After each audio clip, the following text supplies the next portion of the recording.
بسم الله الرحمن الرحيم والتين والزيتون وطور سينين وهذا البلد الأمين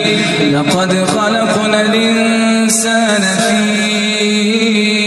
أحسن تقويم